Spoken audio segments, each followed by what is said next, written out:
Gumagamit ka ba ng tail light na ganito sa iyong motor? Or balak mo palang magpakabit ng ganyang tail light sa iyong motor? Ang angas, no? Pero alam mo ba, ang angas na yan ng iyong tail light ay maaari kang magmulta ng nasa 5,000 pesos at maaari din na ma-impound ang iyong motorsiklo. At hindi lang yon, maaari din makumpiska ang iyong tail light na yan kapag ikaw ay natsambahan ng HPG at LTO sa daan. Dahil bawal yan na gamitin sa pampublikong kalsada. Pwede kang gumamit ng ganyan kung ikaw ay sasali lamang sa show at hindi mo ito gagamitin sa kalsada. Dahil ang inaalaw lang ni LTO na tail light at brake light ay kulay pula at ang brake light mo dapat ay 5 times siyang mas maliwanag sa iyong tail light.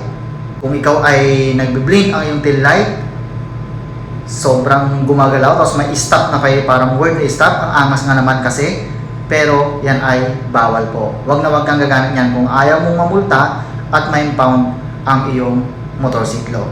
Kung trip nyo talaga yung ganyang ilaw at gusto nyo talagang magkabit, okay lang naman. Basta kapag nasa biyahe kayo, nasa public road kayo at umaandar ang sakyan ninyo, tumatakbo, i-steady mo lang sa red dahil may mode naman yan. Okay? Pwede mo kang mamili ng kulay, pero yung mga iba-ibang kulay hindi mo pwedeng gamitin kapag ikaw ay tumatakbo sa pampublikong lansangan. Pang show lamang. Pero kung ikaw ay tatakbo, i-steady mo lang sa red na kulay o yung stock na kulay.